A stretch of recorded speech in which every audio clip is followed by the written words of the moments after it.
राधे राधे जी। आज षटतिला एकादशी है, तो मेरी सारी यूट्यूब फैमिली को षटतिला एकादशी की बहुत बहुत शुभकामनाएं। और मैं एक छोटा सा ब्लॉग बना रही हूँ, तो अब देखो। पहले मेरे छोटे बाल गोपाल को तैयार कर देती हूँ।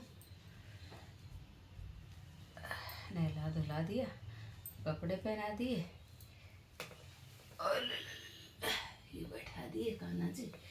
और अब मैं बड़े को पहना देती हूँ। अरे रे रे रे, ये देखो।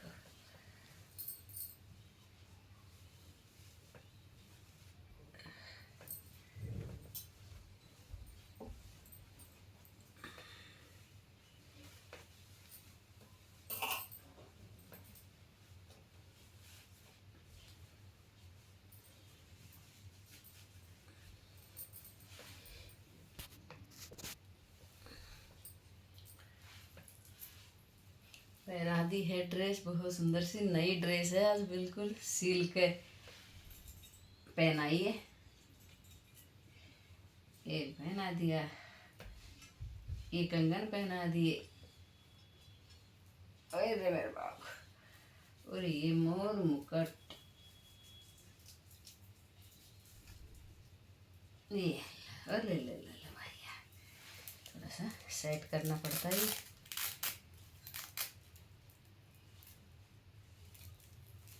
हाँ,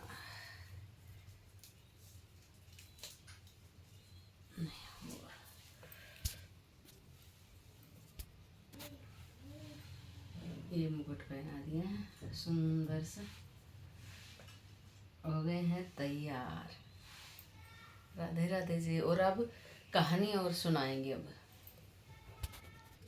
पहना के तैयार कर दिया और अब माला समर्पित कर देते हैं मेरी मैया जी को भी।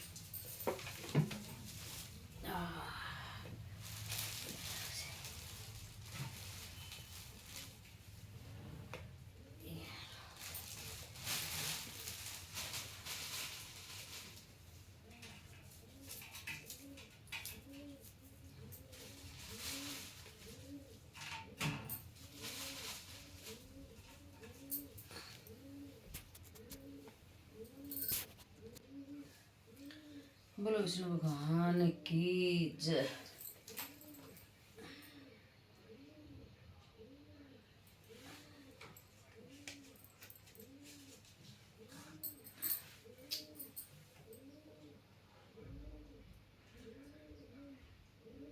इनको सबको चंदन लगा दिया, माँ को सिंदूर का तिलक लगाती हूँ।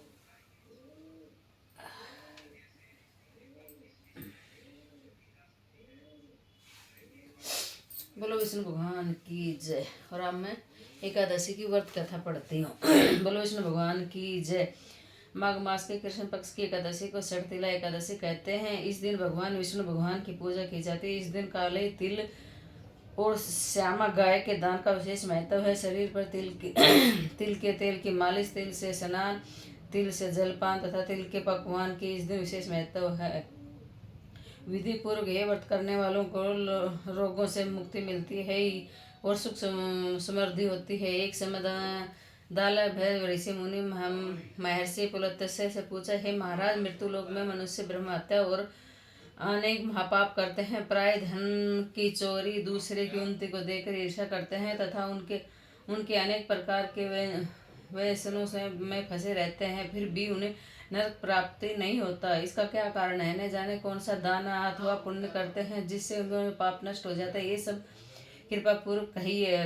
पुलत्स्य मुनि कहने लगे, हे राजन, आपने अत्यंत सुंदर प्रश्न पूछा है। इससे संसार के जीवों का कल्याण होगा। ब्रह्मा विष्णु रुद्र आदि इंद्र आदि भी इस गुप्त भेद को नहीं जानते, परंतु संसार के भले के लिए मैं आपको सुनाता हूँ। माघ मास के लगते ही स्नान आदि से शुद्ध हो, इंद्रियों को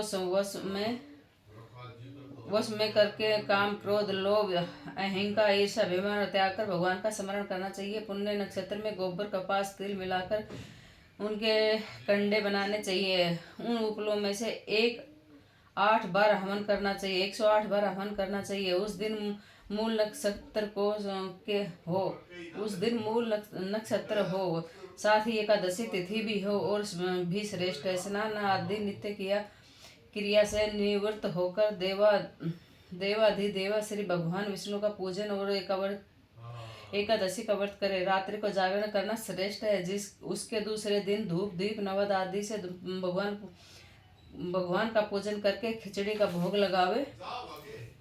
भगवान विष्णु का पूजन करके पेठा नारियल सीताफल और सुपारी सहित अर्घ देते हुए विनय करे, हे भगवान, आप दीनों को शरण देने वाले तथा इस संसार में सागर फंसे प्राणियों का उद्धार करने वाले, हे पुंडरीकाक्ष, आप लक्ष्मी सहित इस तुच्छ अर्घ को स्वीकार करें। इसके पश्चात उस जल से भरा हुआ कुंभ घड़ा ब्राह्मण को दान करे। उस समय ब्राह्मण का श्यामा गो और तिल पात्र देना उत्तम है। तिल स्नान और भोजन दोनों ही श्रेष्ठ है। इस प्रकार जो मनुष्य जितने तिल का दान करता है उतने ही 1000 स्वरूप में वास होता है। तिल मिश्रित जल में स्नान, तिलों का उबटन, तिल मिश्रित सामग्री से आह्वान, तिल मिश्रित जल को पीना और भोजन में तिलों का प्रयोग तथा तिलों का दान, ये 6 कार्य षटतिला कहलाते हैं। इनको करने से अनेक प्रकार के पाप नष्ट हो जाते हैं।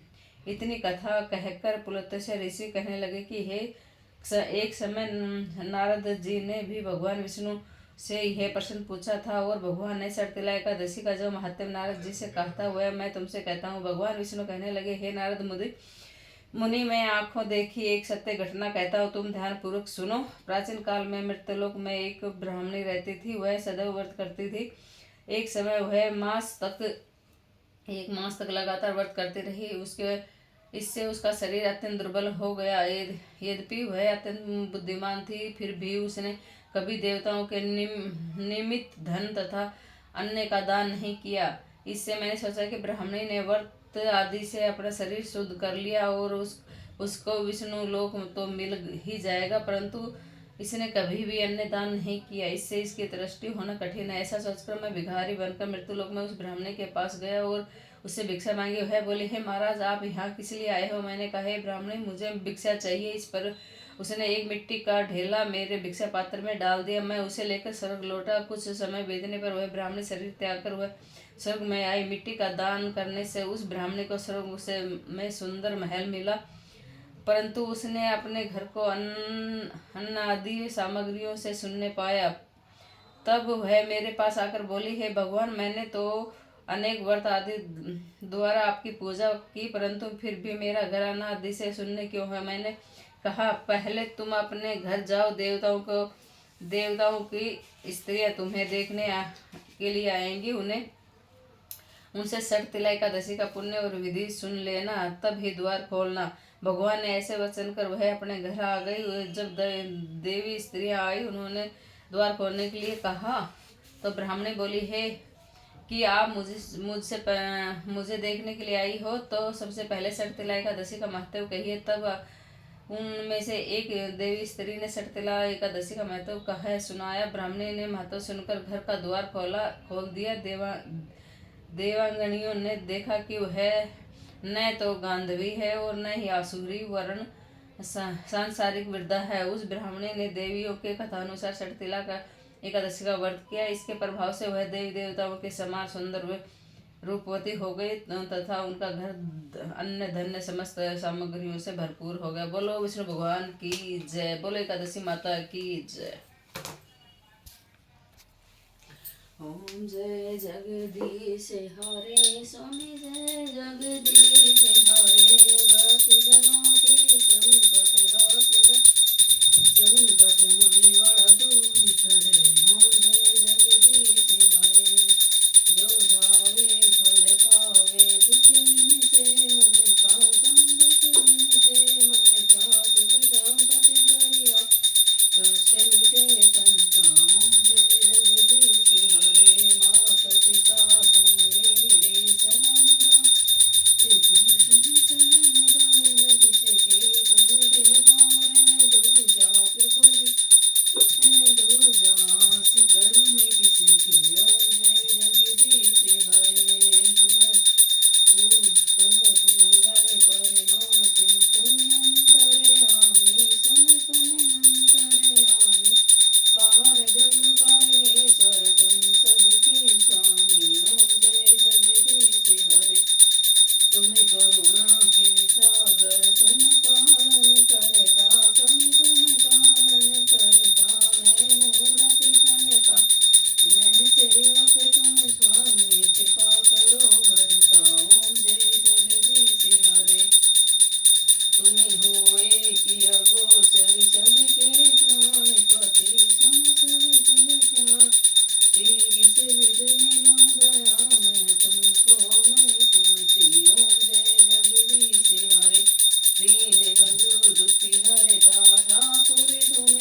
भगवान की जय हो। धर्म का नाश उसका कल्याण होगा। माता की जय हो। प्राणी में सद्भावना होगा। गंगे में हे मेरे विष्णु भगवान, हे मेरे एकादशी माता, ये पूजा मैंने मंत्री ग्रहण भक्ति पूजा करी। इस पूजा को विष्णु भगवान आपको समर्पित करते स्वीकार करना। विष्णु भगवान स्वीकार करना। विष्णु भगवान स्वीकार करना। अगर कोई गलती से क्षमा करना, क्षमा करना, क्षमा करना। बोलो विष्णु भगवान की जय।